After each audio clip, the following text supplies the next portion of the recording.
All right, everybody, welcome on in to another episode of High School Huddle. I'm Carl Jones. No AJ Feldman, at least for the start. Like he said last week, my man is out in Arizona for a concert. Good weather, good vibes, a whole lot of fun.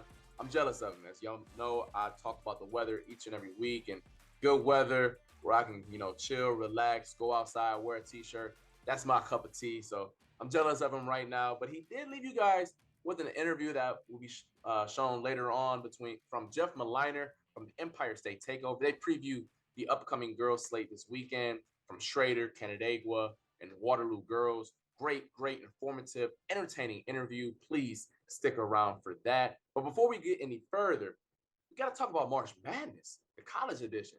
I mean, I'm recording this on a Thursday, and we've already had two bracket busters. Furman over Virginia. I'm a Syracuse alum, so anytime an ACC foe, specifically Virginia, drops, I can applaud for that. Shout out to Furman for doing that. And also the Ivy League, Princeton taking down Arizona. I don't know anyone who had both of those upsets happening. If you did, you're lying, or go play the lottery.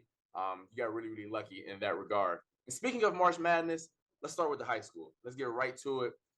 7 Section 5 teams headed to Albany for the Final Four, and we'll start with the boys, with the big dogs in Class AA. Victor will be taking on Brentwood, Section 11, out of the Long Island area. That game will be played at Friday afternoon at 2:45. Brentwood, a team out of Long Island, so you know they're strong coming out of there. 19-7 on the season, but their competition probably reflects that in a lot of ways. 17th in the state, Victor is 13th. The Blue Devils coming off of a massive win over Niagara Falls last week in the Far West Regionals. First time they've ever made it to the Final Four. I mean, great game all around, and I was there for the second half of it. Griffin Hopkins, the sophomore, put on a show. 11 of his 23 points in the fourth quarter. He was giving it to Niagara however they wanted it.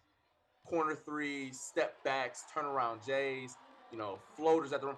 He was unstoppable, unguardable. Nick Leonard closed it out underneath. The Blue Devils team, like we said in previous weeks, they can play a variety of styles, and it showed.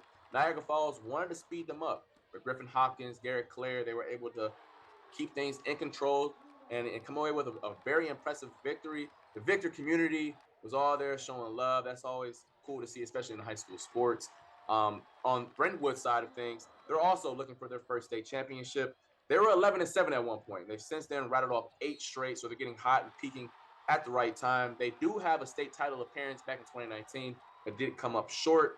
Balanced attack, 3 players in double figures, but no one maxing out above 15 points a game. So this is a team similar to Victor, by committee approach. Not one player is going to carry them to any given result. I can't wait for this one, especially Victor clicking at the right time. The Blue Devils, who maybe we didn't know if they would reach this point, will they finally be able to get over the hump? And they've done so to this point. So shout out to Victor and how they've been able to get this far. On the Class A, Irondequoit taking on Southside out of Section 8, also another Long Island foe. So you know it's going to be another tough team. And to go off of that a little bit more, the 23-1 Southside is 23 straight games after dropping their season opener. So this team has been hot the entire season. They're nothing to mess around with. 7th in the state, Irondequoit 13th. Chris Carden, the legendary career of my man continues. 37 seasons. He will retire at the conclusion of this one after this weekend. In fact, last year, I spoke to this team twice so far. I've done 2 separate stories. You can find them on RochesterFirst.com. Last year was all about unfinished business. 10 seniors on this team right now, with Chris Carden heading out the door, is all culminating for a last dance type of vibe. I know whoever was around for Michael Jordan in '98 and that Bulls team where they dubbed that the last dance, Irondequoit kind of has the same mojo, same theme, right? Where everything is clicking at the right time before you head out the door. Now, it hasn't been all dandelions and roses for the Eagles heading into this point. They had a tough stretch heading into the sectional play until since then they turned it up. A very impressive win over Athena in the Class A1 sectional title, then also took down Sutherland the previous later that week, and then in the Far West Regional, tough win over Amherst. Amherst tried to fight back in the third and fourth quarter, but the Eagles, great veteran leadership, was able to hang on. Very exciting team to play. Ryan Heath at the helm, the point guard. They go as he goes. He can take that team up and down the floor, playing slow half court if they need to do that as well. Xavier Gissendaner, also another strong player, really good in transition. He can finish above the rim as well, so it's exciting to see him And then also, I want to give a shout out to Quinn Bankercove. My man took like 4 charges in the game. I don't know how he's not black and blue right now. I mean, he was taking elbows, getting stepped on. That is a tough, tough kid. Knocked down a couple 3-pointers during this sectional run that have been clutch for the Eagles. This Irondequoit team, they're tough. They're a veteran ball club. They're going to be up against a Southside team that has been clicking the entire year, who's also looking for their first state title. Irondequoit won their first and only in 2017. We'll see if the Eagles can get the job done. I know it will be legendary for Chris Carden to go win one on his way out. That game will be played Friday at 7:45, with the state championship being played the following evening. And on to Class B, Newark taking on West Hill out of Section 3, which is the Syracuse area top 5 matchup. 4 versus 5. West Hill 23-3 on the year. But how the Reds got to this point, specifically their Far West Regional game, was something amazing. I mean, Braden Steve, less than 2 seconds ago, out of bounds play, throws up a prayer from near half court, cashes it. Crowd goes crazy. Even a fan ran onto the court. Love to see all those emotions. And then he closed things out in the overtime to go on and get the win. Controversial how they got there. Ball went out of bounds. Ref mistakenly blew the whistle. But nonetheless, the Reds move on. A win is a win. Braden Steve, 6'5" guy, but he can shoot the lights out from anywhere, clearly. I mean, they need to add a 4-point line for my man, because that's how far he can shoot back. Rayshawn Howard was also a big presence underneath for the Reds. Tough, tough guy. They're going to need him in that duo in particular heading on to the state Final Four. So they're looking for their first ever state championship. They've made 5 trips to this round, so the school has a little history, not necessarily this group, but the school has some history getting to this point. They did make the final in 1990, but obviously came up short. They're up against a West Hill team who has been here before and has done it before. They're looking for their 6th state championship. They last won in 2017, which was the last of 3 and 4. So this is a dynastic type of school when it comes to their boys basketball. And they're clicking right now. 11 wins in a row, including winning their last game by 34 points. So they're flying high. The Reds flying high as well from a different reason, a nice overtime win. These two teams will meet up similar to like an AAU game. Saturday, 10:45 in the morning. What kid is gonna, wake up and turn back the clock and feel all good that early in the morning? It couldn't be me. I know I can't function no longer that early in the morning and try to play a high, do something high in physical activity. But I can't wait to see if Newark can get the job done against West Hill. Once again, that game will be played at Saturday at 10 a.m. And in Class D, Avoca Prattsburgh, top team in the state, looking to defend their throne atop that classification. They'll be taking on Hamilton, the second-ranked team in the state. Could be a de facto state championship, but you know how the rankings go sometimes.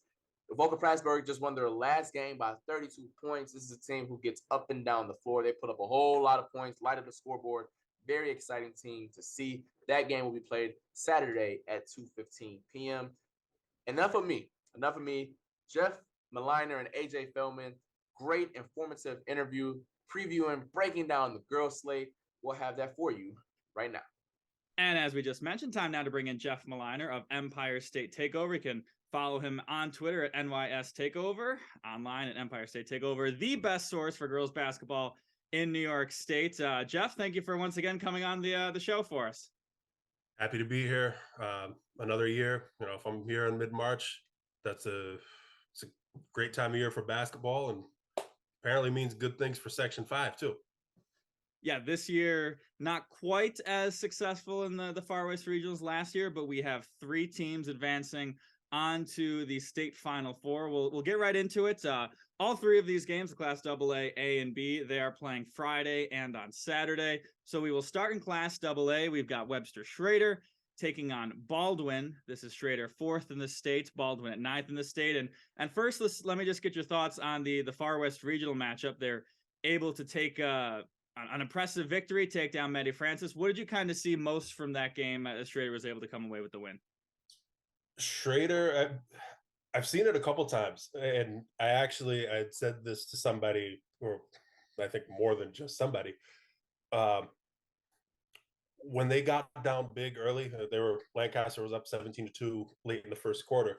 My first thought was, well, okay, we have Fairport all over again, because Schrader they got down big, but they're too talented to stay down big. And same thing happened, or similar thing happened with Fairport, although that one was even more topsy-turvy.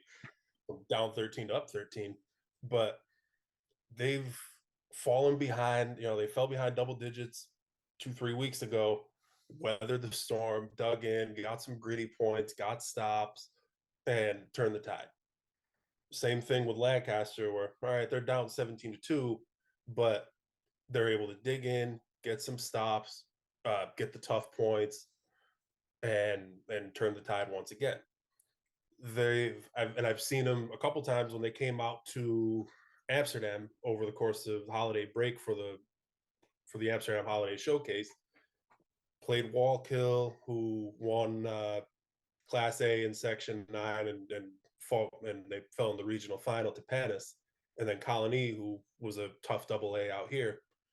They got up big on both of them, then lost pretty much all of the lead to the point where they had to execute and produce in late game situations, and they were able to kind of rein it in and do that and get wins in both of those games. It's a really, I guess what they showed me there is the same thing they've showed me multiple times. They're an even keeled group that no matter what the scoreboard shows, whether they're up 20, down 10, a team goes on a big run against them, they're a pretty even keeled group. And I think that reflects directly on their leaders on the court. Like with Mariah and Bria Watkins, you never see them get too high or too low. And then I look over the coaching staff, kind of the same thing. They never really, they don't really wear their emotions on their sleeve. They ever get too high or too low. It's a pretty calm sort of thing. Where I felt like Schrader in years past, they were such a momentum-driven group. I thought they were about the most momentum-driven group I had seen, where they got really, really high and they got really, really low. There were peaks and valleys, and this was just another example of weather the storm, possession by possession. You don't see the body language didn't get bad. The body language didn't get incredibly high when they went on the run. It was just a effort over 32 minutes, weather the storm, and here they are. Yeah, obviously in that game, Maddie Francis dealt with a lot of foul trouble, didn't play in the third. But, Schrader still played him point for point and beat him in the fourth quarter there. And the thing that's kind of really impressed me the most out of Schrader in this run, obviously Mariah Watkins has been getting it done. She's been, getting the points. But their secondary scoring, not only just contributing big moments, but not being afraid in those big moments. You have a player like Mariah, who is so dominant and can get you a bucket all the time, that on a team like that, you can often see, they get the ball. All right, hot potato, back to her. they are, confident in shooting these big shots. That's what has really impressed me down the stretch. Yeah, they have talent. They have legitimate talent across the board.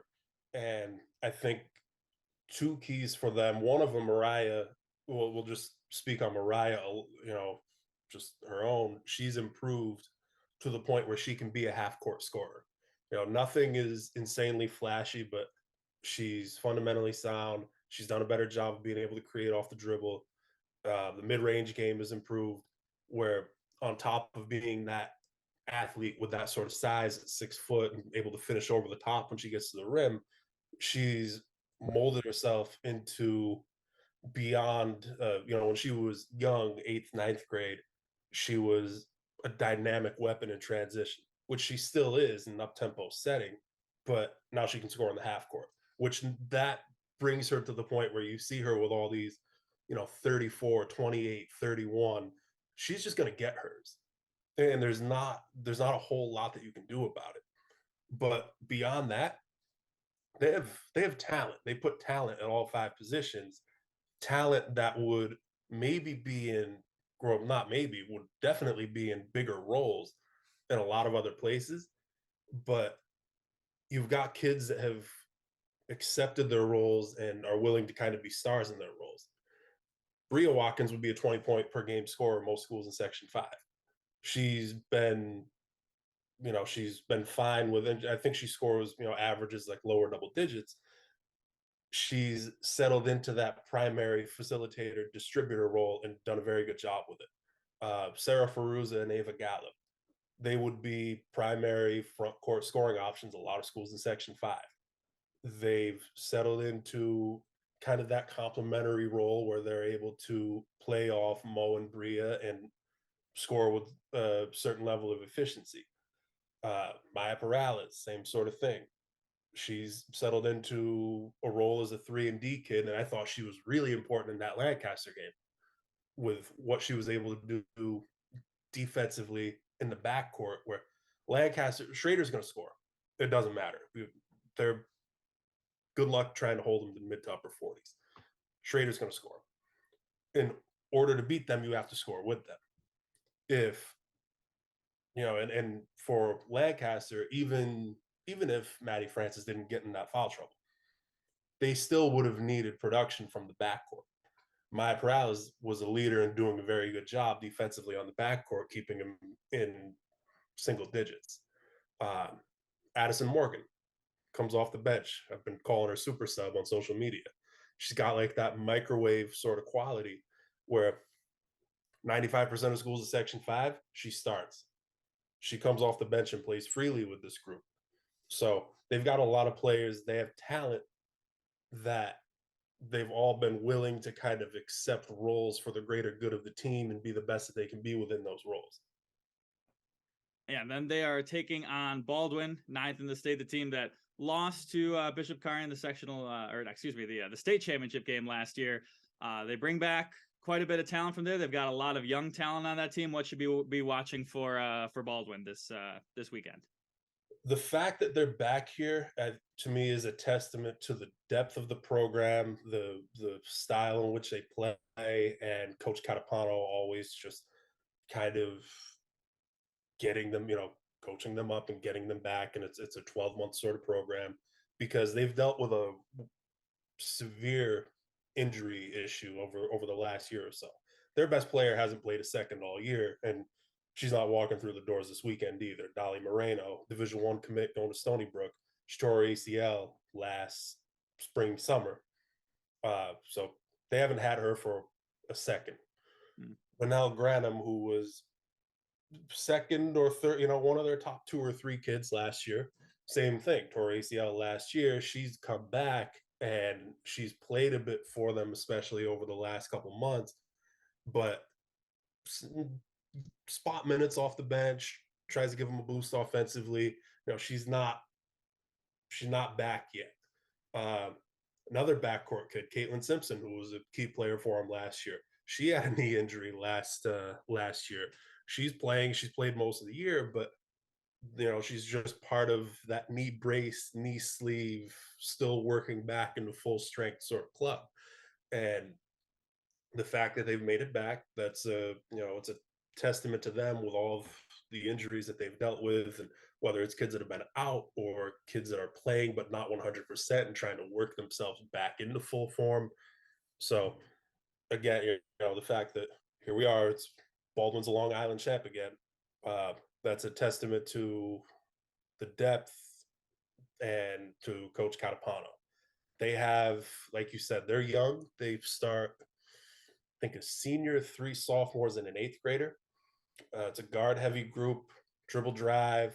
They've got they got 3 or 4 kids that can work off the bounce, but they're led by one of the sophomores, Peyton Doolin, who Baldwin's had a line of Division I kids come through over the last several years. She's next in line. That's a future D1 kid, 3-level scorer, creative, crafty off the bounce, plays with court presence, plays with confidence.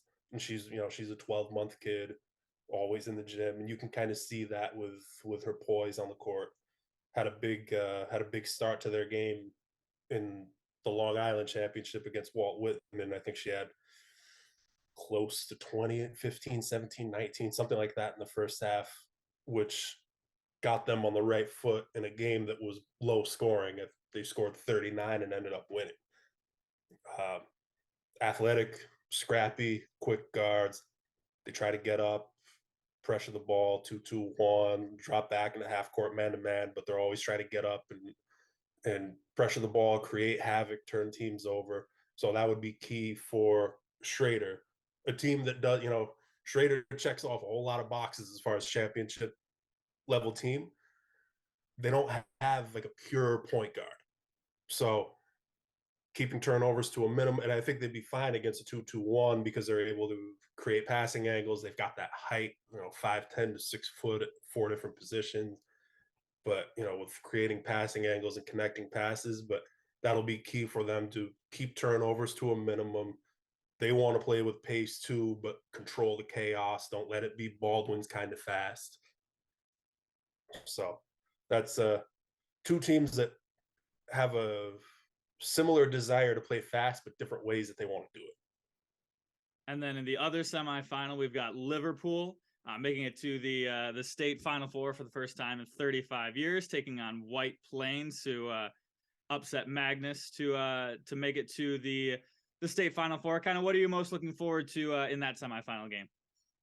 Oh, the athleticism in that game will be on display. I think the two most wildly athletic teams in the State Public High School Athletic Association in AA just played each other in the regional final, Liverpool and Albany.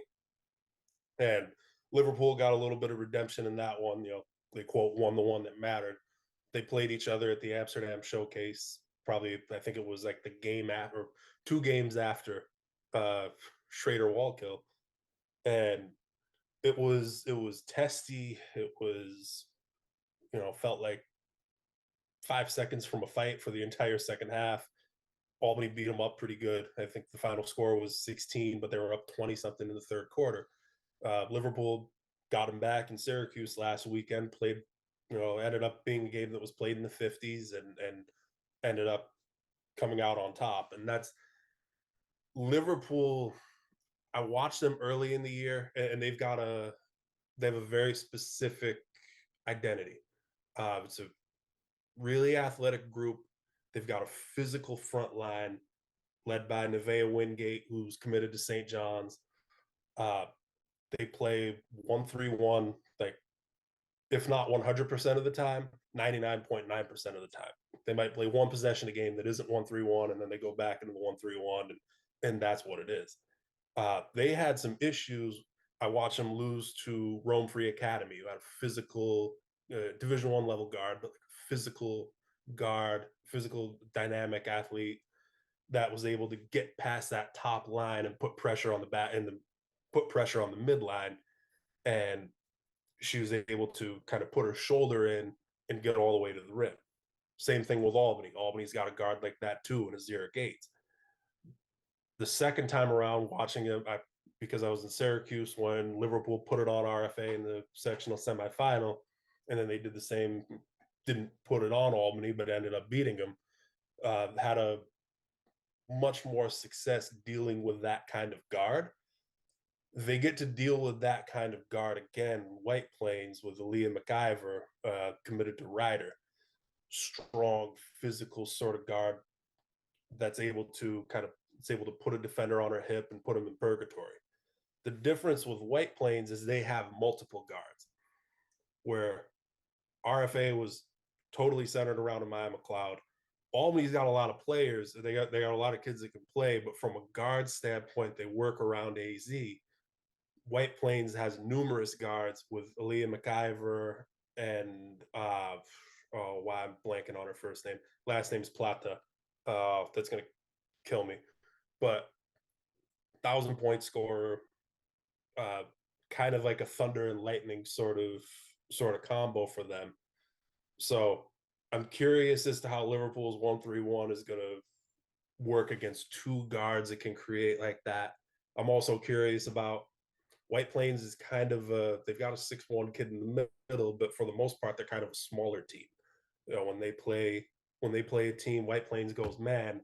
When they play a team that's got two bigs like Liverpool, they throw the McIver girl, who's the lead guard, I don't know, 5'6", 5'7". They throw her on the other big. Liverpool's more often than not, they're running with a two big lineup. So will Liverpool be able to punish them around the rim?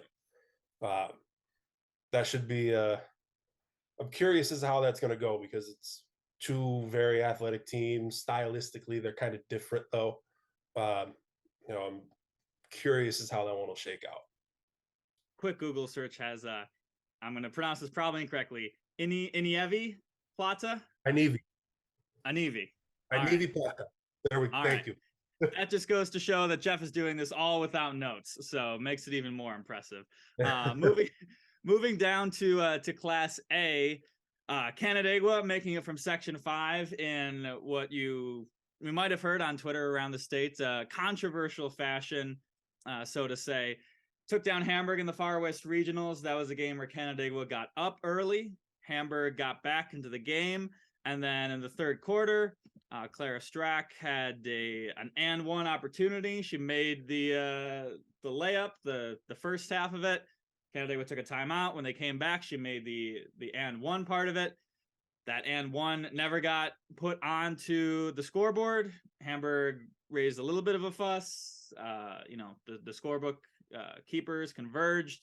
They never put back on the point, and they ended up going to overtime. Canandaigua ended up winning. So first off, just your reaction from obviously an unfortunate circumstance where, who's to say who would have won if, Hamburg would have gotten that point. Obviously, there was still a quarter plus to go in the game, but not to sound too obvious, but you would like to see all the points in the game be recorded in the scorebook. Yeah, you would like things to be correct. Yes. It is what it is. I almost feel bad talking about it, just because it's a situation where there are no winners. Just with the situation, like there's no winners to this. Like you said, obviously you want it to be right. It's tough because, and I've personally, and this probably almost sounds selfish to think of it from a personal standpoint. I think about it both ways because I'm in a position where I know people on both sides. I've had even in the moment, not even think about it 4 days later. I can go congratulate, like Canandaigua's had Maya Herman, Kylie Chapman, and Macy Bacon, who's been out all year. I know them. They've played in my events and all that. And then Hamburg, Clara Strack, and Leah Koo, and Maddie Hoke, and Megan Krushka, who was out. Same thing. They've all, I've known them. They've all played in my events and got to know them over the years. So even with that, like, it's kind of go over and congratulate and feel the happiness with Maya and Kylie and their families, and then I go over and feel the sadness of like a generational career ending with Clara, and with just the heartbreaking overtime fashion with Leah and them, and that's and then throwing on the whole, well, there was a point missed, and it's not as simple, and I get where the anger and I guess the social media vitriol, I guess I get where it comes from with the, you see like the do the right thing and send a team to states and all that, and to just do that or say that undermines the complexity of a basketball game, because there's so much that could have changed, stylistically, situationally, where, all right, you add the point, like Canada can say, well, we would have attacked that situation differently, down 2 instead of down 1, or tied instead of up 1, or so.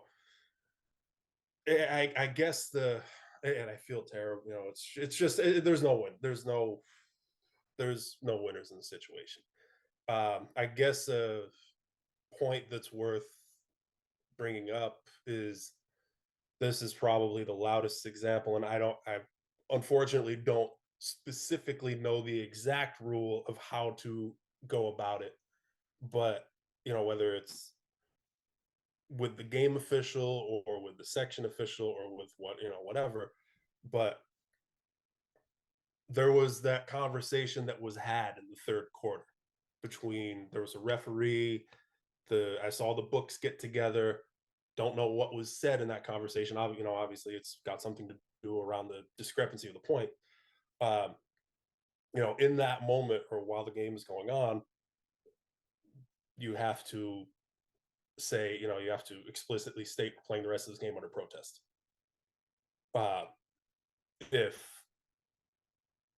just the way we can say that the rules are archaic and antiquated and all that stuff, with the fact that we have video, and all that.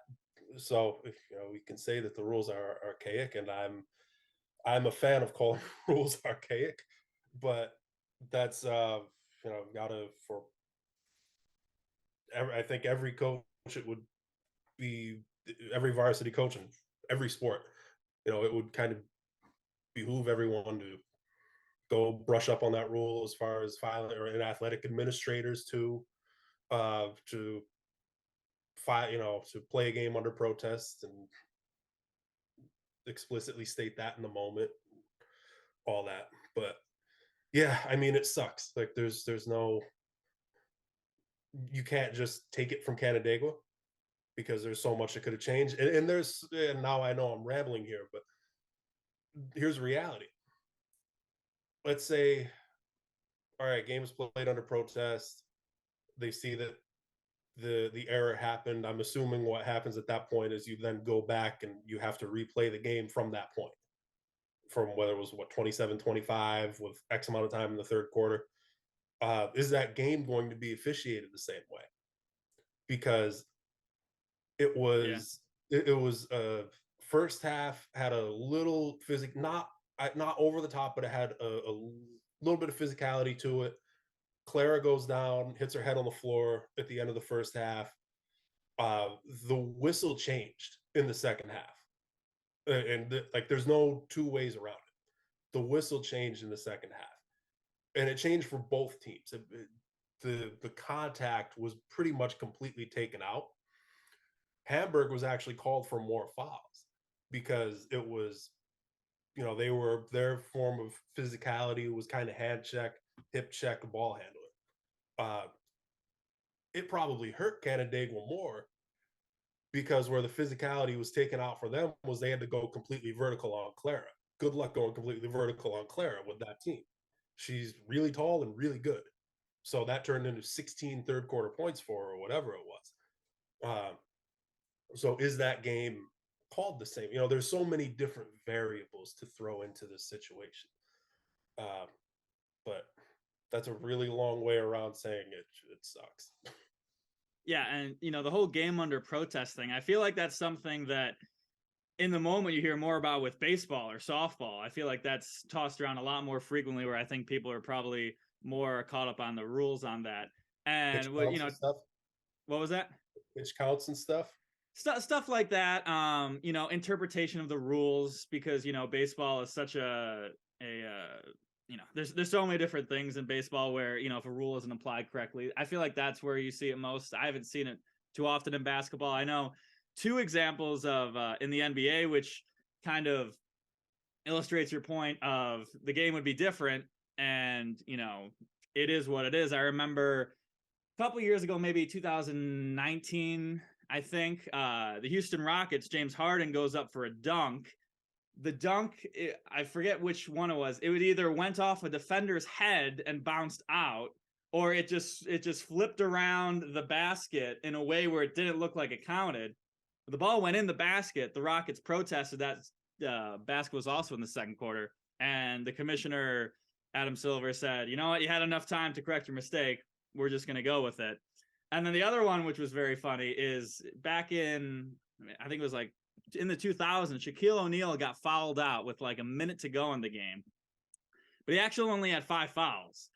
So what they did is that they did replay the game, because it was unfair. They played it the start of the next time those two teams played. But by the time that game came around, Shaquille O'Neal got traded.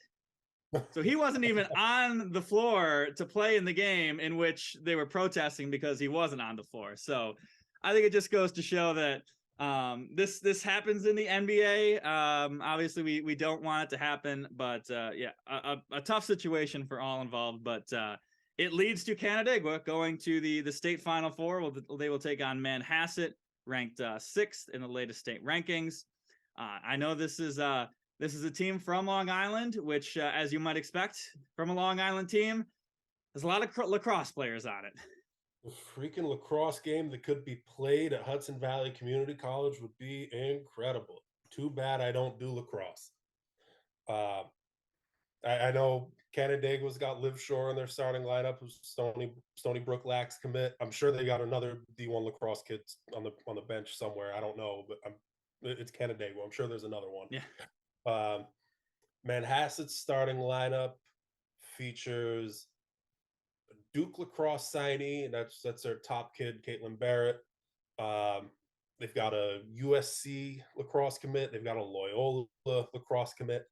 You know, it's like you said, Long Island lacrosse. I feel like it's kind of a thing, but yeah, they've that goes to say Manhasset to me, and this was a team we talked about it. This is a team I had to do film, a little bit more like film review on because when I go through their rosters, like I don't even know any of these kids by name. Like there's no AAU kids. There's no, if it's St. Mary's Manhasset, then it's an entirely different story.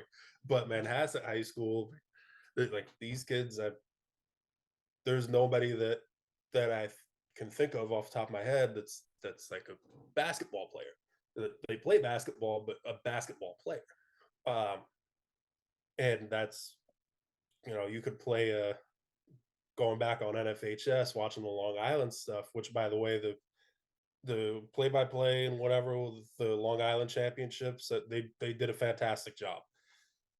You could play a drinking game of drink whenever they mention lacrosse during a basketball, and you wouldn't know. You think you'd be watching lacrosse by the middle of the second quarter, but that goes to speak. It's not a team that I look at and think basketball players. What they are, they've got a gang of high-level athletes, high-level general athletes. They like to push the pace, kind of varying zone looks. Recent, the last like 3 games that I'd watch, they'd thrown a decent amount of 1-3-1 with the Barrett girl up top. They try to use that to spur transition offense, get out in transition, get as much in the open floor as possible. Barrett's very good in the open floor, kind of their lead guard, poised leader sort of kid. What'll be key for them is some of those others, how much they're able to contribute, which it's not the easiest against a team like Canandaigua because they're so disciplined. They're disciplined the half court defensively. They do a good job of getting back in transition, limiting transition points, limiting possessions over the course of a game. They're they're coached up very well from an X and O standpoint. So that'll be, I think, a big thing for Manhasset. How much will they be able to get in the half court? Because they'll try to get out in transition. I just don't know how much they're going to be able to, like, how much success they're going to be able to have with that. And will some of those other kids knock down shots? Yeah, I feel like that's a discussion we have more on the boys' side when you hear of like a football team basically playing basketball. You get that a lot this time of year where a bunch of football players when now we got girls lacrosse. How do you see Canandaigua, trying to use their, like you mentioned, their poise, their senior leadership, Maya Herman, Kylie Chapman, how do you see them trying to, limit the way that aggressive physicality, athleticism can kind of be used against them? Yeah, I mean, the first thing with Canandaigua, and I I don't think I would be accurately kind of giving them credit without bringing this up. It's almost the Baldwin sort of deal where they're not at full strength and they haven't been at full, as far as what you would have anticipated would be on their roster before the season started. They haven't been at full strength for 1 second. They've had probably 2 would-be starters, 2 definitely would-be top 6 kids that haven't played a single second all year, and Macy Bacon and Kayla Taylor. And Macy, I thought was one of upstate New York's most improved players over the spring and summer months, and then tore ACL right before the season started. So the fact that they've been able to adjust, kind of bounce back, and have the sort of consistent season that, it's not like they had a rough stretch early in the year and then picked it up over the second half. They've been consistent over the course of the entire year. Even with that being the case, I think a lot of credit goes to the coaching staff, Coach Brennan and crew, and to the players up top, the Maya Hermans and Kylie Chapmans that have been able to kind of steady that ship and pick up production when add to production when and where needed. Maya has been Maya's been really valuable for them, and it was something I kind of saw coming in the quote off season that isn't an off season at all when if you're a basketball player, but in the summer you kind of see it coming where the jumper was coming along. Early in her high school years, she was a high, early in her high school years, she felt like a high level athlete playing basketball, almost like we were talking about the lacrosse kids. Now she feels like a basketball player that's a high level athlete, where the jump shot came along. She always had a little bit of mid range game. Now it's potent. She can shoot from a couple feet outside the 3-point line. She's a consistent shooter. You put the ball in her hands and say, all right, we need a score here. She can go get a good shot. The fact that she has improved so much as a half court scorer, not just getting out and going in the open floor, helps them drastically from turning into like a low 40s sort of team that has to kind of grind it out and hold teams at 35 to a team that can get up into the 50s. Kylie Chapman has been valuable the entire year, as I consider her kind of their utility kid, where she's plug and play, whatever we need sort of thing, she'll go do it. If it's she can score if needed. If they need her to have that 20-point game, she can go do it. She defends multiple positions. She can almost play kind of like a point forward role where she facilitates their half court offense. She's got good court vision, and that's been they've led the way in providing kind of a steady sort of presence that, again, in a different way than Schrader, but in that same sort of vein, they never really get too high. You don't see the body language go crazy one way or the other. It's just a very disciplined, detail-oriented group that treats every possession over the course of a basketball game like it matters, which sounds simple, but most teams don't do that. And then in the other semifinal, and hopefully I got my pronunciations correct here, we've got the second seeded Averill Park taking on fourth in the state Panas. There we go, 2 for 2. Averill Park, as the defending state champs, ranked number 1 at least in this bracket. Are we expecting a repeat? Are they the top dogs unless someone takes them off at this point? Are we feeling going into this thing? They'll kill me for calling them a favorite. That's not exactly their thing, and Lord knows I see them more than anybody else because that's maybe 30 minutes from me. But yeah, I can say it if you want me to, and you can just nod your head. Yeah, let's just do it. Like, that's the title towel goes through AP. We'll say that. But Panis is a tough matchup for them at the same time. So for most teams, graduating a Division I player and a Division II player is a major, like a program shaping detriment. Which that was Amelia Wood, who was on the All NEC rookie team for NEC champion Sacred Heart, now in the NCAA tournament. I think she had like a 2020 in the state championship game against Tappan Zee. And Michelina Lombardi, their starting point guard for the previous 4 years, that got some spot minutes as a freshman at Lemoyne this year. That really is a damper to most programs. Averill Park isn't most programs. They're Taylor Holohan, who has just got better and better and better and better every year since she was in middle school. She, from a scholastic standpoint, she really came on in the back end of last year. Had a dealt with a little injury in the offseason, but had like a really good spring and summer on the AAU circuit. Probably picked up 6 or 8 Division I offers. Plays in the Under Armour circuit with New York Havoc. Was one of Under Armour's circuit's top scorers when they had some of the best kids in the country on that. And she's kind of translated that and turned into a real leader and a primary scoring weapon for AP this year, where they're able to work through her 6-footer, kind of slippery, sleek in the post, um, versatile scorer. She does a lot of her damage around the rim at the high school, with the scholastic level, but she's a versatile scorer that can step out and shoot the three, that can attack off the dribble. She's kind of got all that in the bag. But alongside of her, they've got, they graduated those, Amelia and Michelina, but they returned pretty much everybody else.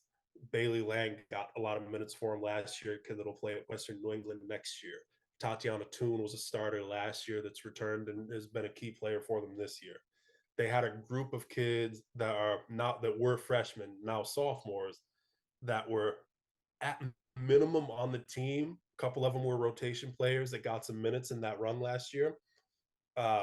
They've kind of, relatively seamlessly stepped up into taking on those greater roles. And the thing about Averill Park is they've won. This is my 9th year doing this. They've won Class A in Section 2 every year. This was their 9th straight year, and I think it's like 14 out of the last 18 or something like that they've won Class A in Section 2. State champions last year. They don't ever play like they're the top dog. They don't ever play like they should just be, given something because they walk in. They always play with grit. They always play with toughness. They always play like they're trying to prove a point. They always play with a chip on their shoulder. And that's just kind of a program staple. And that sort of mentality has kind of helped drive them back to this point, and why I feel like, it's I don't think they want to be called a favorite, but it's a tall task to beat them. What Panis brings is elite athleticism in the backcourt, and they can match in that matchup. To me, they can't match up physically from like a size and a strength sort of standpoint. They do match up from a scrappiness standpoint. They do match up from a toughness standpoint. And they've got 2 really quick guards in the backcourt, Cadence Nicholas and Sophia Tavares. Cadence is really, and they're young kids. I think Sophia is a sophomore. Cadence is a sophomore. Cadence has really come along and becoming beyond that elite athlete. She'll be a scholarship basketball player. She's really added to the skill piece. She's shot the daylights out of it in the last few games, hitting, which was kind of a missing piece, being able to stretch the D. And she's hit some contested threes that you wouldn't have expected her to hit last year. She's knocked several of them down over the last 2 or 3 games. So that's a tough matchup in the sense that their speed up top, and similar to like a Baldwin, they'll go 2-2-1. They're trying to speed you up. They're trying to create havoc and force turnovers. If Averill Park can handle that without turning the ball over 20 plus times, they're probably in business. If Panis is able to create the chaos, then then they've had a really nice run, and they're playing with great confidence that they were a lower seed and they've knocked off higher seeds kind of along the way to get here. Especially in Section 1, I want to say they were maybe a 6 in Section 1. But they're playing with a kind of a different level of confidence right now. So it'll be interesting. That the second of the semifinal games. Class A is going to be wrapping up session 1 at 1:30 and 3. The double A is at night, 6 and 8 o'clock. And then we move to the morning session. Class B, 10 o'clock, crack of dawn, Waterloo taking on Cortland. Waterloo 3rd ranked in the state, Cortland 4th. And I've seen a couple of your tweets about this Cortland team, and I think every time I've searched to try and do some research, the words balance and defense have come up in your tweets. Tell me a little bit about the Purple Tigers here. They're balanced. They defend at a high level. Their coach Janice Myers done a fantastic job with this group, in my opinion. So going into the year, I think anybody that had a voice that tried to put anything down about Section 3 girls basketball did not have Cortland making it to this point. I think everybody considered General Brown to be the favorite in Section 3 Class B. I was one of them. I may have done more than everybody else just by even mentioning Cortland in the preview. Because I thought that they were going to be a top 2, top 3 sort of team. But, that's General Brown was kind of the prohibitive favorite coming in.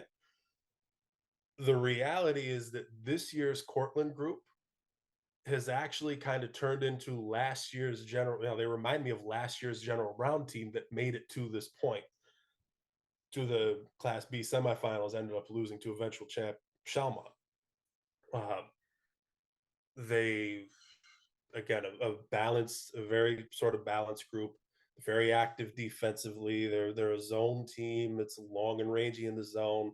They don't have any true bigs, but they have size across the board, 5'9", 5'8", 5'9", 5'10", that sort of thing. Good general athletes. They don't have, where they could potentially fall short is that they don't necessarily have an alpha, but they do have, that was kind of what General Brown was last year, but they did have maybe not an alpha, but they kind of had somebody that was emerging a little bit as that, and Corey Nichols, who really turned into that this year. Cortland may not have a quote alpha, but they do have somebody that they will run their half court offense through, and that will facilitate and kind of be the straw that stirs the drink, and Kendall Mack. Not their leading scorer, but she tends to make a lot of their half court offense go. They've kind of, they've, over the course of the year, they've won games in different ways. The first time I watched them this year, they beat Marcellus, who they ended up beating in the sectional semifinal, but they beat them like 38-27, 23-23 at half, and they went boxing one on Marcellus's best player, and Marcellus didn't make a shot from the field in the second half. It was 4 free throws. So they've won games like that in the gritty pretty sort of grinds in the 30s. As the year progressed, they started playing a lot of games in the 60s and even up into the low 70s. The last few games have been back into 46, or like 41-37. I want to say their last 2 games were almost an identical score, like 47-41, 46-41, or something like that. So they've kind of been back into the 40s. It's not a team that generates a boatload of offense in the half court. They've got to get some, to get into those numbers that are because against a team like Waterloo, there was the Waterloo Hornell game last week. I think is kind of an outlier where it ended up being at 48-38. But for the most part, it's tough to hold Waterloo under mid to upper 50s. So I think that you have to, no matter how good you are defensively, I think for the most part, you have to be able to score points to beat them. Cortland, in order to do that, I think they have to get points in transition. I think they have to get points on the offensive glass. They have to crash the glass, get second chance opportunities, added field goal attempts. But yeah, this is a team that has 4 or 5 different kids that step up for them at any given time. They defend at a pretty high level. They make you grind, make you work for everything, and they're playing team ball, playing with confidence, and they've done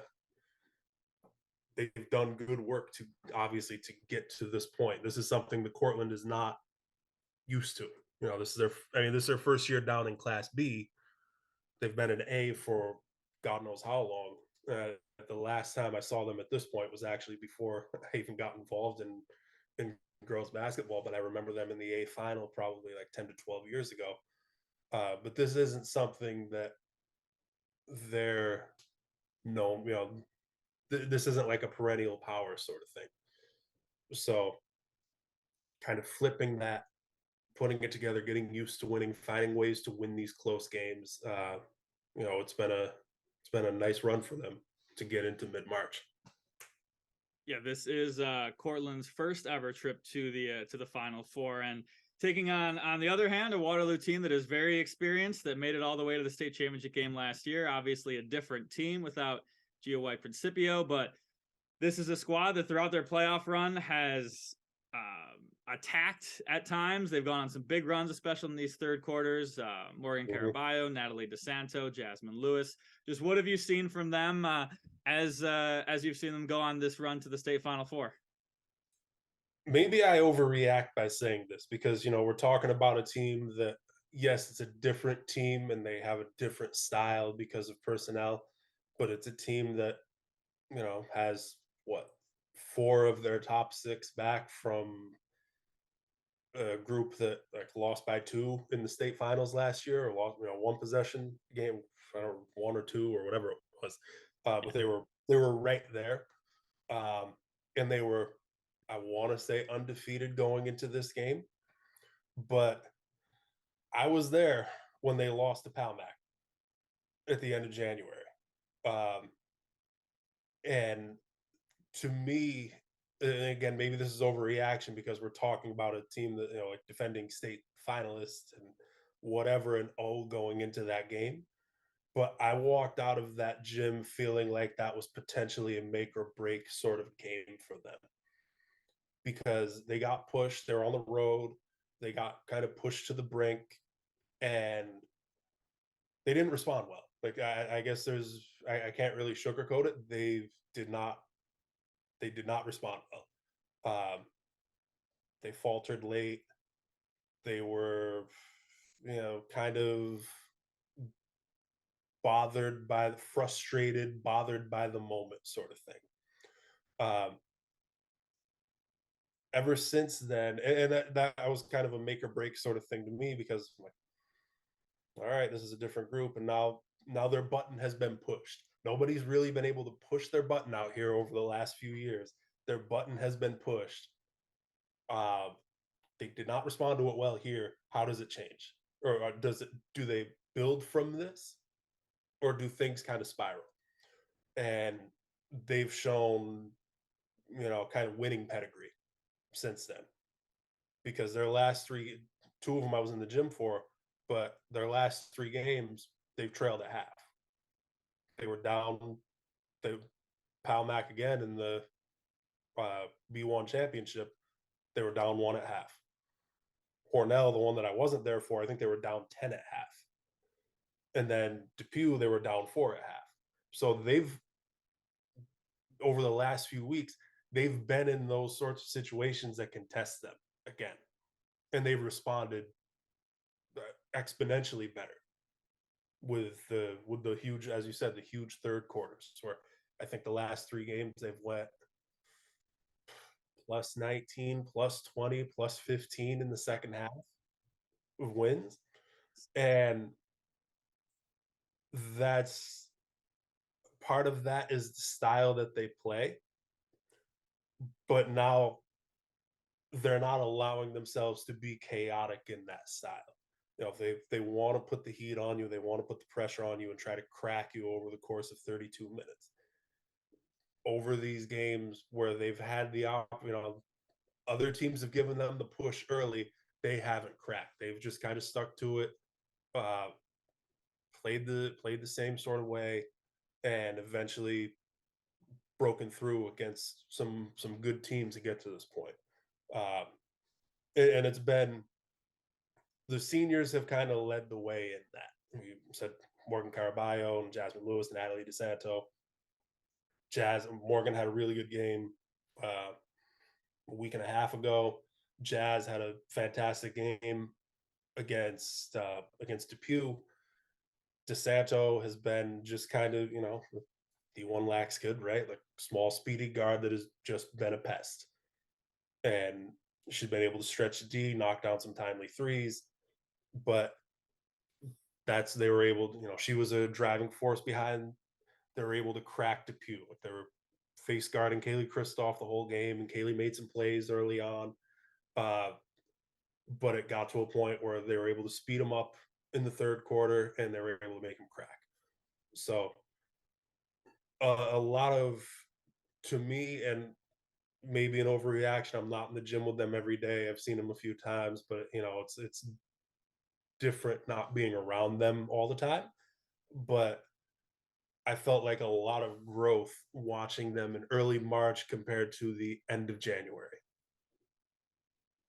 And then in the other semifinal matchup, I know we talk a lot about state ranking, or I talk a lot about state rankings here, just to provide some context. But at this point in the season, everybody's good. But still, in this other semifinal matchup, you've got Albany Academy, the number 2 team ranked in the state, taking on Putnam Valley, the number 1 ranked team in the state, a Putnam Valley team that lost 61-39 against Waterloo in the state semifinals last year. Now back in the state final 4 as the number 1 seed, according to the sports writers. What are you most looking forward to in this matchup here?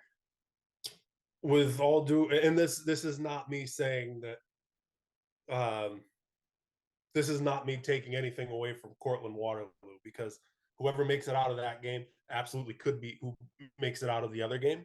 But what this matchup in Academy and Putnam Valley, what it provides is Putnam Valley's got the best player left. They got the best player left in the Bees. They may have the best player left, arguably out of all 20 teams that'll be at Hudson Valley, and Eva Deschette, Rhode Island commit. Waterloo had to deal with her last year. This is largely the same Putnam Valley team that they saw last year. A lot of those kids are back. So you've got with PV, you got about the best player left in the field. Academy is unquestionably the deepest team. You walk into, I walked into an open gym at the end of September, and it felt like an AAU practice, because you don't see this at the AA level very often, let alone Class B. They've got 10 kids in their open gym, and I can name off every single kid on a first name basis because they're all 12-month basketball players. Their depth has been a driving force in getting to this point. And the biggest thing with Academy before the year started, because you watched them, and it's a mix of ages. They've got some seniors, some juniors. They got some really talented young kids that get a lot of run too, a lot of freshmen. And the talent was undeniable. The biggest question for me was, are they going to be able, the coaching staff and the players, are they going to be able to align their goals and align their vision to all go in the same direction, with the goal being winning? Because when you have a team that's got that level of talent, and a lot of kids that could be, stars or primary players in other places that are coming off the bench here. They've done a very good job of that in my eyes. They've aligned their goals towards one vision, or pardon me, align their vision toward the common goal. Again, kind of talked about this with Schrader, but a lot of players that accept their roles and are willing to kind of be stars in their roles. They go 1 through 9 that can all produce. They can get, if they score low 60s with like 27 bench points, it's not a shock. You're not like, wow, the bench really stepped up today. It's, well, yeah, they're good. That's what they do every day. Mm-hmm.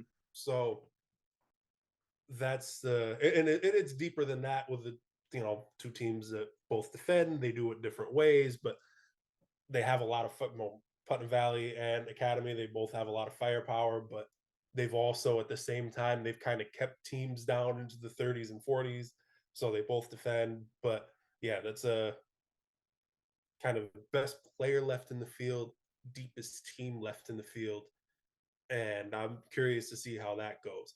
One more thought about that one. I know I'm rambling. Um, it's actually a little bit similar to the Section 2 final, which was Albany Academy and Catskill. You can draw a lot of comparisons from Catskill to Putnam Valley. Eva Deschette, legitimate high-level mid-major commit, Rhode Island, one of the most talented players in New York, 5'11", 6-foot lead guard, very skilled, sleek, talented. Catskill, Janae Brantley, 5'11", 6-foot ball dominant lead guard, going to Stony Brook, legitimate high-level mid-major Division I talent, very skilled, sleek. You can make a direct comparison with those two teams with their players at the front and kind of how they are and what they do for their teams. Their front courts very similar as to their skill sets, their measurables, and what they provide. The difference between Putnam Valley and Catskill is Putnam Valley has everything that Catskill needed that they didn't have in a second guard. Putnam Valley has a junior guard that plays off of Eva that would be a primary kid a lot of places in Nye Torres. Very skilled player that can go give them 15 to 20 and can take pressure off of Eva. Catskill didn't have that. Academy ended up, it was relatively close at half. Academy kind of ended up running them out of the gym. I think it was 64-36 final. But Putnam Valley has that kid in Nye Torres that you walked out of the game against Catskill like Catskill needed that. Like that's specifically what they needed to be able to make this a game. Should be a great weekend of basketball. Of course, those just the AA, A, and B. We've got C and D, which I'm sure you'll be at every step of the way. A lot of March Madness in Albany this year with both the tournament and the state Final Four. Once again, Jeff, we thank you for coming on the show. You can catch us stuff at EmpireStateTakeover.com, on Twitter at New York NYS Takeover. Do you want to plug anything you've got coming up on the website next couple of days? I saw one state preview coming up there. I'm guessing some more words being pumped out soon. Yeah, EmpireStateTakeover.com. There's a kind of faction of the website that the writing stuff. I'm working on kind of getting everything out now. Over the next couple days, I should have state playoff previews for all 5 classes. I posted the B. I haven't actually posted it to social media and all that, but I've posted the B.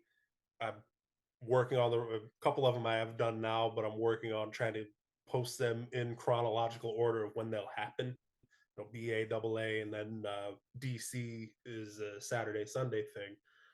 And if I've kind of been putting it off, but if I'm able to have time, I'll get something out about the Far West too, because we were there for 10 hours or however long it was. Then it probably would be stupid, even though I've been putting it off for obvious reasons. It would kind of be stupid of me to not post something about it.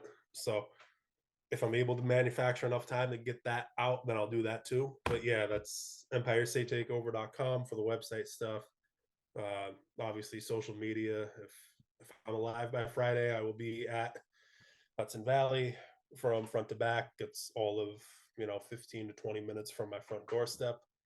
So looking forward to it. Yeah, saves the miles from all the traveling you do throughout the season. I know the girls appreciate it. I know the teams and the players and the coaches appreciate it. I know that I appreciate you coming on our podcast every year to break down the bracket and let us know what we want to talk about. So once again, thanks for coming on the show. Empire State Takeover, Jeff Mliner. Once again, thanks for coming on us. Appreciate you, AJ. Thank you. All right, take care. All right, once again, AJ Feldman and Jeff Mliner from the Empire State Takeover for that great, fabulous, entertaining interview on the upcoming girls slate this weekend. I can't wait to see how everything transpires. Who wants to be a hero? Who wants to be and lore forever in their schools? Who wants to etch their name into the hallways and just like 3-2, 3-2. All right, once again, thank you to AJ Feldman and Jeff Mliner from the Empire State Takeover for that fabulous, great, entertaining interview. I can't wait for this weekend. I can't wait to see who can bring home a state title back to the 5A5 Section 5 region. Who wants to be a hero? Who wants to forever be in their school's history books, in the hallways, folklore, all of that good stuff? This is the moment that these kids train for, work so hard for all year long.